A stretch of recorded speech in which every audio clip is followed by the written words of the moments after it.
അസ്സലാമു അലൈക്കും വറഹ്മത്തുള്ളാഹി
الحمد لله الذي جعل الزكاة أحد أركان الإسلام وأوجبها في أموال الأغنياء طهرة لهم من الشح والآثام ومواساة لذوي الحاجات من الفقراء والأرامل والأيتام وأشهد أن لا إله إلا الله وحده لا شريك له ذو الطول والإنعام وأشهد أن محمدًا عبده ورسوله البدر التمام بعثه الله رحمة للعباد وفارقًا بين الحلال والحرام صلى الله عليه وعلى آله وأصحابه أفضل صلاة وأزكى سلام أما بعد يا أيها الذين آمنوا اتقوا الله ولتنظر نفس ما قدمت لغد واتقوا الله إن الله خبير بما تعملون أعوذ بالله من الشيطان الرجيم وأقيموا الصلاة وآتوا الزكاة واركعوا مع الراكعين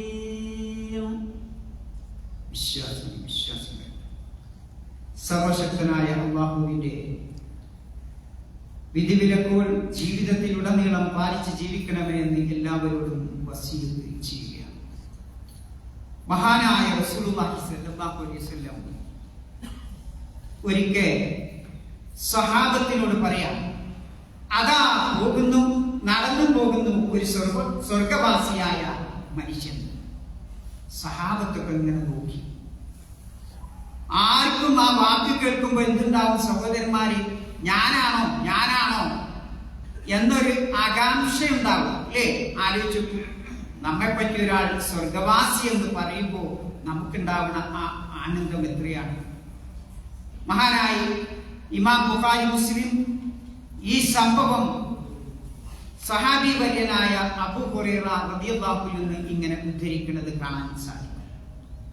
അന്ന അഅറാബിയൻ അത്തൻ നബിയ സല്ലല്ലാഹു അലൈഹി വസല്ലമ ഫഖാൽ, ഒരു അഅറാബി തിരുദൂതരെ അടുത്ത് ചെന്ന് ചോദിച്ചു, തുല്ലനി അലാ അമലിൻ ഇദാ അമിൽതുഹു ദഖൽതുൽ ജന്ന. അല്ലാഹുവിന്റെ റസൂലേ, സ്വർഗത്തിലേക്ക് പോകാനുള്ള റൂട്ട് എനിക്ക് കാണിച്ചു തരണം, ഒരു വഴി കാണിച്ചു തരണം. ഖാല, നബി സല്ലല്ലാഹു അലൈഹി വസല്ലമ ഓരോന്നായി എണ്ണിക്കൊടുക്കും. തഅബ്ദുല്ലാഹ് വലാ തുശ്രിക് ബിഹി ശൈഅ, അല്ലാഹുവിനെ മാത്രം നീ ആരാധിക്കണം, ആ അല്ലാഹുവിൽ ഒരാളെയും നീ പങ്കു ചേർക്കരുത്. നമ്പർ 2, വതുഖീമസ് സ്വലാത്ത്, നമസ്കാരം കൃത്യമായി നിർവഹിക്കണം. നമ്പർ 3, വതുഖി സകാത്തുൽ മഫ്റൂദ, നിർബന്ധമായ സകാത്ത് നീ കൊടുത്തു വിട്ടണം. നമ്പർ 4, വതസൂമു റമദാൻ, റമദാൻ മാസത്തിൽ നോമ്പ് നോക്കണം. അപ്പോൾ സഹാബി പറയാണ്, വല്ലാഹി വല്ലദീ നഫ്സി ബിയദി, അല്ലാഹുവാണ് സത്യം, ലാ അദീദു അലാ ഹാദാ, ഞാൻ ഇതിന് കൂട്ടൂല നബിയെ, കുറക്കൂല, ഞാൻ ഒന്നും ചെയ്യാൻ പോണില്ല എന്ന് പറഞ്ഞുകൊണ്ട് തിരുനബിയുടെ ആ സദസ്സിൽ നിന്ന് അയാൾ പോവുകയാണ്, തിരിച്ചു പോയാണ്. ഫലമ്മാ വല്ല ഖാല നബി സല്ലല്ലാഹു അലൈഹി വസല്ലം, ആ മനുഷ്യൻ ഇങ്ങനെ തിരിച്ചു പോകുമ്പോ തിരുദൂതൻ പറയാണ്, മൻ സറഹു അൻ യൻദുറ ഇലാ റജുലിൻ മിൻ അഹ്ലിൽ ജന്ന ഫൽയൻദുർ ഇലാ ഹാദാ, സ്വർഗവാസിയായ ഒരു മനുഷ്യനെ കാണണമെന്ന് നിങ്ങൾ കൊതിക്കുന്നുവെങ്കിൽ ഈ മനുഷ്യനെ നിങ്ങൾ നോക്കിക്കൊള്ളുക. ആലോചിച്ചു നിങ്ങള്, എന്താ ഇയാളിപ്പോ കാര്യമായിട്ട് പറഞ്ഞു കൊടുത്തത്? ഒന്നുമില്ല. നമ്മളൊക്കെ സാധാരണ ചെയ്യുന്ന സംഭവം അള്ളാനെ മാത്രം ആരാധിക്കുക, സമയത്തിന് നിസ്കരിക്കുക, സകാത്ത് കൊടുക്കുക, നോമ്പൊക്കെ, ഇതൊക്കെ പറഞ്ഞു ചെയ്യണ്ടേ. പക്ഷെ സഹോദരന്മാരെ, ഇവിടെ ഒരു വിഷയമുണ്ട്. മറ്റൊരിക്കൽ പ്രവാചകൻ സല്ലല്ലാഹു അലൈഹി വസല്ലമ മദീന പള്ളിയിൽ ഇരിക്കുമ്പോഴും ഇതേ കാര്യം പറഞ്ഞിട്ടുണ്ട്. ഒരു ആ സദസ്സിനോട് നബി സല്ലല്ലാഹു അലൈഹി വസല്ലമ പറയാം, എന്താ പറയുന്നത്? യത്ലഉ അലൈക്കുമുൽ ആൻ, ഇതാ ഇപ്പോ കടന്നു വരും, ആര്? മിൻ ഹാദൽ ഫജ്ജി റജുലുൻ മിൻ അഹ്ലിൽ ജന്ന, ഈ മലയിടുക്കളിലൂടെ ഒരു മനുഷ്യൻ, സ്വർഗവാസിയായ ഒരു മനുഷ്യൻ ഇതാ കടന്നു വരും എന്ന് റസൂലുള്ളാഹി പറയാം. അപ്പൊ ആളുകൾ സഹാബത്തൊക്കെ ഇങ്ങനെ നോക്കുകയാണ്, ആരാ അപ്പൊ കടന്നു വരും? അപ്പൊ ഒരാൾ കടന്നു വന്നു. രണ്ടാമത്തെ നബി തന്നെ പറഞ്ഞു. മൂന്നാമത്തെ നബി ഇത് ആവർത്തിച്ചു.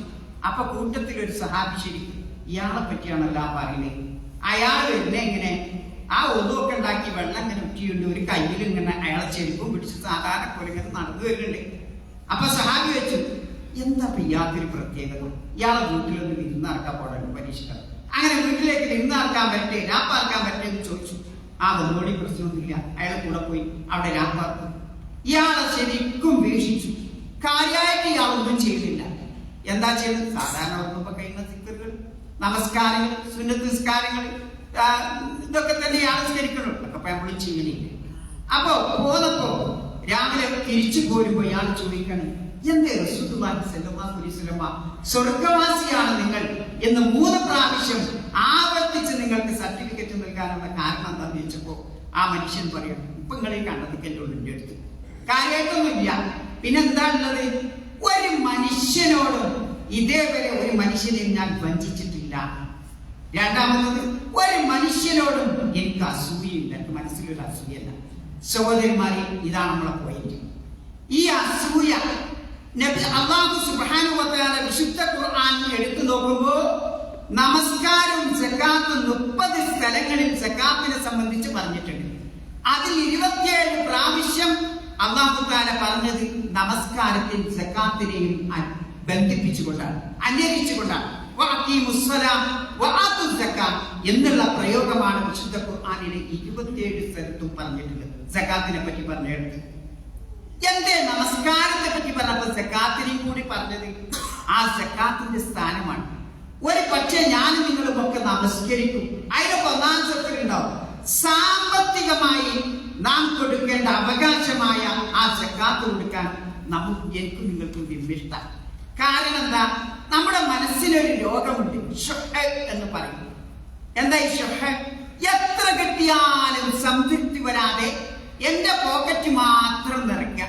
ആലോചിച്ച് നോക്കൂ, 1000 10,000 വാങ്ങുന്നവരാണ് വീണ്ടും ഒരു പക്ഷേ വഞ്ചിച്ചുകൊണ്ട് 5ഉം 10ഉം ഒക്കെ വഞ്ചിച്ചുകൊണ്ട് ഉണ്ടാക്കുക. നാം 10-100 വാങ്ങണം, വഞ്ചന ആക്കില്ല. 1000 കിട്ടണോ വീണ്ടും വഞ്ചിക്കും. ഇതെന്താ? ഇത് മനസ്സിന്റെ ഷുഹ് എന്ന് പറയുന്ന ആ രോഗമാണ്. ആ ഷുഹ് വരുമ്പോ മനുഷ്യൻ ദാനധർമ്മം ചെയ്യൂല എന്ന്. അതുകൊണ്ടാണ് നമസ്കരിച്ചാൽ മാത്രം പോരാ, ആ നമസ്കാരത്തോടൊപ്പം സക്കാത്തും കൂടി വേണം. ഇസ്ലാമിന്റെ പഞ്ചസ്തംഭങ്ങളിൽപ്പെട്ട ഒരു പഞ്ചസ്തംഭമായിട്ടാണ് സക്കാത്തിനെ അല്ലാഹു തആല എണ്ണിയിട്ടുള്ളത്. അല്ലാഹുവിന്റെ റസൂൽ ഇസ്ലാമിക ശരീഅത്ത് നമുക്ക് പഠിപ്പിച്ചു തന്നിട്ടുണ്ട്. അതേപോലെ തന്നെ സാമൂഹിക നീതി ഉറപ്പാക്കാൻ പറ്റുന്ന ഒരേ ഒരു സംവിധാനമാണ് സക്കാത്ത് എന്ന് പറയുന്നത് എന്നുള്ളത്. അത് ദൈവികവും അതേപോലെ എക്കണോമിക്കലായിട്ടും സാമ്പത്തികമായിട്ടും അതേപോലെ പിന്നെ ആത്മീയമായിട്ടും ഒക്കെയുള്ള ഒരു സംവിധാനമാണ്. മനുഷ്യന്റെ നന്മക്കുള്ള ഒരു സംവിധാനമാണ് യഥാർത്ഥത്തിൽ സക്കാത്ത് എന്ന് പറയുന്നത് എന്നുള്ളത്. ആ സക്കാത്തിന്റെ നമുക്ക് എന്തൊക്കെ കിട്ടും സഹോദരന്മാരെ ആലോചിച്ചു. ആ സമ്പത്ത് മാത്രമല്ല ശുദ്ധീകരിക്കുക, ഏറ്റവും പ്രധാനം ആ സക്കാത്ത് കൊടുക്കുമ്പോൾ ആ മനുഷ്യന്റെ മനസ്സാണ് ഒന്നാമതായി ശുദ്ധീകരിക്കണത്. അല്ലാഹു തആല സക്കാത്തിനെ പറ്റി, സക്കാത്തിന്റെ വിഹിതം എണ്ണുന്നവരെ പറ്റി പറഞ്ഞപ്പോ സക്കാത്ത് ഇന്നാൾക്ക് കൊടുക്കണം എന്നല്ല അല്ലാഹു പറഞ്ഞത്. എന്താ പറഞ്ഞത്? ഇന്നമസ്സദഖാത്തു ലിൽ ഫുഖറാഇ വൽ മസാകിൻ. അവിടെ ഇന്നമസ്സദഖാത്തു എന്ന് പറഞ്ഞ ആരാ? എന്താണ്? സക്കാത്താണ്. എന്തിന് സക്കാത്തിന് സദഖ എന്ന പേര് അല്ലാഹു കൊടുത്തത്? ഒരു മനഃശാസ്ത്രമുണ്ട് അവിടെ. കാരണം എന്താ? സദഖ എന്ന് പറഞ്ഞാൽ ശരിക്കും അതിന്റെ ഭാഷാർത്ഥം എന്താ? സിദ്ഖ് എന്ന സത്യസന്ധതയാണ്. ഒരാള് സക്കാത്ത് കൊടുക്കുമ്പോ അയാൾ ഒന്നാമതായി അയാളുടെ മനസ്സ് അതിന് റെഡിയാവണം. നിങ്ങൾ എത്ര സമ്പത്തുണ്ടായിട്ടും കാര്യമില്ല, ഞാൻ നിങ്ങൾ കൊടുക്കൂല. കാരണം എന്താ? നമ്മുടെ മനസ്സ് അവിടെ പിടിച്ചു കൊടുക്കും. അപ്പൊ ആ മനസ്സ് കൊടുത്താലേ കൈയോട് കൊടുക്കാൻ പറ്റുള്ളൂ. ആദ്യം മനസ്സ് കൊടുക്കണം, അല്ലേ? അതാണ് സക്കാത്ത് കൊടുക്കുന്നവന് ലഭിക്കുന്ന ഏറ്റവും വലിയ പ്രയോജനം എന്ന് പറയുന്നത്. യഥാർത്ഥത്തിൽ ഈ ആത്മസംസ്കരണമാണ്, ഈ തസ്കിയത്താണ്. ആ തസ്കിയത്ത് ലഭിക്കും ഏതിലൂടെ? സക്കാത്ത് കൊടുക്കുമ്പോൾ. അതുകൊണ്ടാണ് സക്കാത്തിന് സദഖ എന്ന പേര് തന്നെ, സത്യസന്ധതയോടുകൂടി. ആ സത്യസന്ധത എന്ന് പറയുന്നത് ഒരാളുടെ വിശ്വാസം അളക്കാനുള്ള അളവ് പോലാണ്.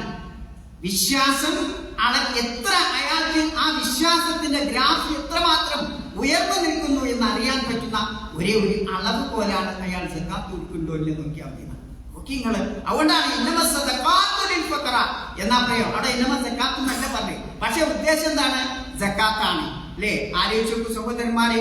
അപ്പം സ്വർഗപ്രവേശനത്തിനുള്ള കാരണം മാത്രമല്ല, മനുഷ്യന് ഭൗതികമായി തന്നെ ആത്മീയമായി ഒരുപാട് ചേറുകളും ചവറുകളും വിദാത്തുകളും ഖുറാഫാത്തുകളൊക്കെ കൊണ്ട് നിറഞ്ഞ ആ മനസ്സ് ശുദ്ധീകരിക്കാൻ പറ്റുന്ന ഒരു വഴിയാണ് യഥാർത്ഥത്തിൽ സക്കാത്ത് എന്ന് പറയുന്നത് എന്നുള്ളത്. അതുകൊണ്ടാണ് മഹാനായ റസൂലുള്ളാഹി സ്വല്ലല്ലാഹു അലൈഹി വസല്ലമ ആ സക്കാത്തിനെ സംബന്ധിച്ച് റമദാൻ മാസം വന്നാൽ അടിച്ചു വീശുന്ന കാറ്റിനെ പോലെ ആ സക്കാത്ത് കൊടുക്കാറുണ്ടായിരുന്നു, ദാനധർമ്മം ചെയ്യാറുണ്ടായിരുന്നു. മഹാനായ ഇബ്നു അബ്ബാസ് റളിയല്ലാഹു അൻഹു പറയാണ്, കാന നബി സല്ലല്ലാഹു അലൈഹി വസല്ലം അജ്വദൻ നാസ്, ഏറ്റവും കൂടുതൽ ദാനധർമ്മം ചെയ്യുന്ന സ്വഭാവമുള്ളവനായിരുന്നു റസൂലുള്ളാഹി. എന്നിട്ട് പറയാ അജ്വദു മാ യകൂനു ഫീ റമദാൻ, ഏറ്റവും കൂടുതൽ ദാനധർമ്മം ചെയ്തിരുന്നപ്പോഴാണ് റമദാൻ മാസത്തിലാണ്. എപ്പോ? ജിബ്രീൽ അലൈഹിസ്സലാം എന്ന മലക്ക് നബി സല്ലല്ലാഹു അലൈഹി വസല്ലം മീറ്റ് ചെയ്യാൻ വേണ്ടി വരുമ്പോ, കണ്ടുമുട്ടാൻ വേണ്ടി വരുന്ന സമയത്ത്, അല്ലേ? റമദാനിലെ ഓരോ രാവിലും ആ ജിബ്രീൽ നബി സല്ലല്ലാഹു അലൈഹി വസല്ലമയെ കണ്ടുമുട്ടാറുണ്ടായിരുന്നു. എന്നിട്ട് എന്താ ചെയ്യുന്നത്? ഖുർആൻ പഠിക്കുകയാണ്. ഖുർആൻ അങ്ങോട്ടും ഇങ്ങോട്ട് ഓതി പഠിക്കുകയാണ്.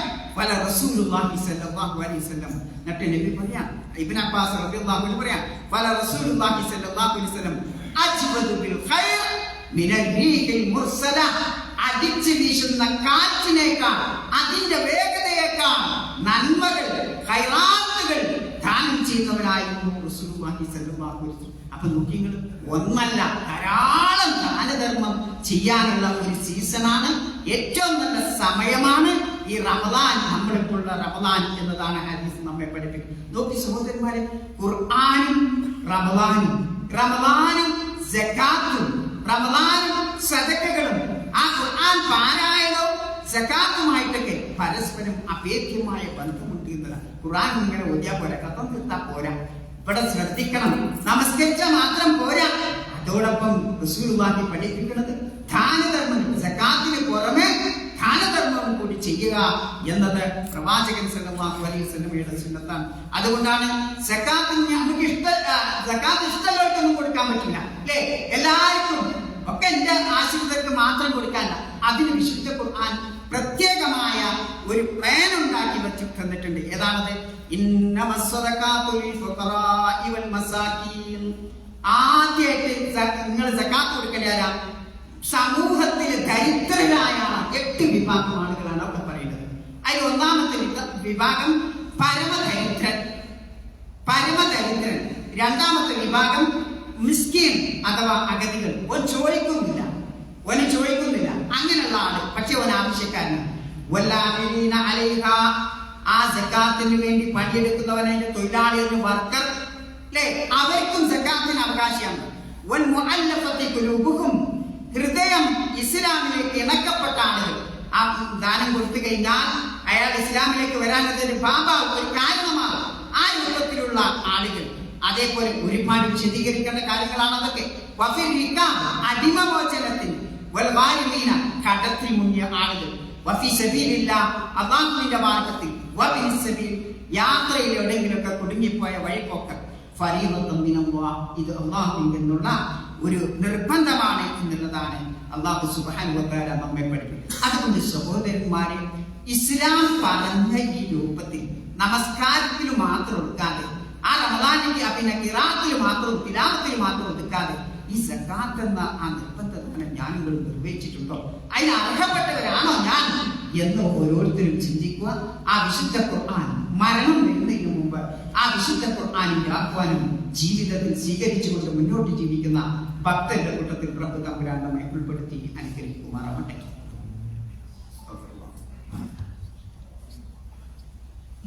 അൽഹംദുലില്ലാഹി റബ്ബിൽ ആലമീൻ, വസ്സലാത്തു വസ്സലാമു അലാ റസൂലിഹിൽ അമീൻ വഅലാ ആലിഹി വഅസ്ഹാബിഹി അജ്മഈൻ. അമ്മാ ബഅദ്, ഇഖ്വാനി ഫില്ലാഹ്, ഉസീകും ബിത്തഖ്വല്ലാഹ്. സഹോദരന്മാരെ, സകാത്ത് കൊടുക്കാത്ത ആളാണ് ഞാനും നിങ്ങളുമെങ്കിൽ പരലോകത്ത് വരുമ്പോൾ തീരാ നഷ്ടായിരിക്കും, ഒരിക്കലും രക്ഷ ഉണ്ടാവില്ല. വിശുദ്ധ ഖുർആൻ പഠിപ്പിക്കണോ നിങ്ങൾ? വല്ലദീന യക്നിദൂന ദഹബ വൽ ഫിദ്ദ, വെള്ളിയും സ്വർണവും ഈ 2 നാണയങ്ങളും നിക്ഷേപിച്ചു വെക്കുന്ന ആളുകൾ, വലാ യുൻഫിഖൂനഹാ ഫീ സബീലില്ലാഹ്, അല്ലാഹുവിന്റെ മാർഗ്ഗത്തിൽ അത് ചെലവഴിക്കാതെ നിക്ഷേപിച്ച് സ്വരൂപിച്ചു വെക്കുന്ന ആളുകൾ, ഫബശ്ശിർഹും ബിഅദാബിൻ അലീം, വേദനാജനകമായ ശിക്ഷ, ആ നരക ശിക്ഷ കൊണ്ട് അവർക്ക് നീ സന്തോഷ വാർത്ത അറിയിക്കൂ നബി. എന്താണ്? സാധാരണ ശിക്ഷയല്ല. യൗമ യുഹ്മാ അലൈഹാ ഫീ നാരി ജഹന്നം, പിന്നെ ആ നരകത്തിൽ അവർ കത്തിയെരിക്കപ്പെടും, ചൂടാക്കപ്പെടും. പിന്നെ അവിടെ ആ സമ്പത്ത് ശേഖരിച്ചു വെച്ച ആ സമ്പത്ത് കൊണ്ട് അവരുടെ ജിബാഹും, അവരുടെ നെറ്റിത്തടങ്ങളും, അവരുടെ ജുനൂബും, അവരുടെ പാർശ്വഭാഗങ്ങളും, അവരുടെ മുതുകുകളും ഒക്കെ അല്ലാഹു തആല ഇസ്തിരിപ്പെട്ടി വെക്കണ പോലെ ആ രൂപത്തിൽ പൊള്ളിക്കപ്പെടും എന്നത് വിശുദ്ധ ഖുർആൻ നമ്മെ പഠിപ്പിക്കും. എന്നിട്ട് മാത്രല്ല, അത് പൊള്ളിച്ചു പോവല്ല, അള്ളാഹുവിന്റെ മലക്കുകൾ പറയും, ഇതാണ് നിങ്ങൾ ഇങ്ങനെ സഞ്ചിയിലാക്കി ഒരുമിച്ച് ഇങ്ങനെ ആ പെട്ടിയിലാക്കി ഇങ്ങനെ വെച്ചത്, ആർക്കും കൊടുക്കാതെ. ഇതാ നിങ്ങൾക്ക് വേണ്ടി നിങ്ങൾ ഒരുക്കി സ്വരൂപിച്ചു വെച്ചതാണ്. അനുഭവിച്ചോളൂ. നിങ്ങൾ ശേഖരിച്ചു വെച്ച ഈ കാര്യങ്ങളൊക്കെ ഇവിടെ വെച്ച് നിങ്ങൾ അനുഭവിച്ചോളൂ എന്ന് അല്ലാഹു സുബ്ഹാനഹു വ തആല നമ്മോട് പറയും എന്ന് വിശുദ്ധ ഖുർആൻ നമ്മെ പഠിപ്പിക്കുന്ന സഹോദരന്മാർ. ഇങ്ങനെ ഒരു ദിവസം വരുന്നതിന് മുമ്പ് നമുക്കുള്ള സമ്പത്ത് കണക്ക് കൂട്ടിയിട്ട് അത് സകാത്തില്ലെങ്കിൽ ദാനധർമ്മം ചെയ്യാൻ അതിന് അവകാശമില്ല. ആ ദാനധർമ്മെങ്കിലും ഈ റമദാൻ മാസത്തിൽ ചെയ്യാനുള്ള ഒരു ആഗ്രഹം, ഒരു കൊതി നമുക്കുണ്ടാവണം. അത്തരം മുത്തക്കയുടെ കൂട്ടത്തിൽ പ്രഭു തമ്പുരാൻ നമ്മെ ഉൾപ്പെടുത്തി അനുഗ്രഹിക്കുമാറാവട്ടെ. സഹോദരന്മാരെ, നമ്മുടെ KKC ദാവാ പ്രവർത്തന രീതിയിൽ വളരെ സജീവമായി പ്രവർത്തിക്കുന്ന അഷ്റഫ് അഗരൂർ, അദ്ദേഹത്തിന്റെ സഹോദരൻ ഷബീർ, ഇവരുടെ പിതാവ് ഒരു അപകടത്തിൽപ്പെട്ട് കാലം മുറിഞ്ഞു ഹോസ്പിറ്റലിലാണ്. നിങ്ങളെല്ലാവരും ആ പിതാവിന് വേണ്ടി പ്രാർത്ഥിക്കണം. ആ അസുഖം സുഖപ്പെട്ട് തിരിച്ച് ആ പൂർവ്വസ്ഥിതിയിലേക്ക് വരാൻ അള്ളാഹു അദ്ദേഹത്തിന് ശിഫ നൽകുമാറാവട്ടെ. അവർക്ക് അള്ളാഹു താല അവർക്ക് ക്ഷമിക്കാനുള്ള കഴിവും ആ മക്കൾക്ക് ക്ഷമിക്കാനുള്ള കഴിവും അള്ളാഹു പ്രദാനം ചെയ്യുമാറാവട്ടെ. അള്ളാഹു ഞങ്ങളിൽ നിന്നും മൺമറഞ്ഞു പോയ ഞങ്ങളുടെ മാതാപിതാക്കൾ, ഞങ്ങളുടെ സഹോദരി സഹോദരന്മാർ, ഞങ്ങളുടെ ബന്ധുമിത്രാദികൾ, ഞങ്ങളുടെ സംഘടനാ പ്രവർത്തകർ, അവർക്കൊക്കെ മഗ്ഫിറത്തും മർഹമത്തും നൽകി നിന്റെ ജന്നാത്തുൽ ഫിർദൗസിൽ അവരോടൊപ്പം ഞങ്ങളെ ഒരുമിപ്പിക്കണമേ. അല്ലാഹുമ്മ ഗ്ഫിർ ലിൽ മുഅ്മിനീന വൽ മുഅ്മിനാത്ത് വൽ മുസ്ലിമീന വൽ മുസ്ലിമാത്ത് അൽ അഹ്യാഇ മിൻഹും വൽ അംവാത്ത്. اللهم اعز الاسلام والمسلمين واذل الشرك والمشركين. الله وانصر دينك وكتابك وسنة نبيك وعبادك المؤمنين. اللهم اغفر للمسلمين والمسلمات والمؤمنين والمؤمنات الأحياء منكم والأموات. اللهم وفق أميرنا وولي عهده بهداك. اللهم اجعلهما في طاعتك برضاك، واجعل هذا البلد آمنا مطمئنا سخاء رخاء دار أمن وإيمان وسائر بلاد المسلمين. ربنا آتنا في الدنيا حسنة وفي الآخرة حسنة وقنا عذاب النار.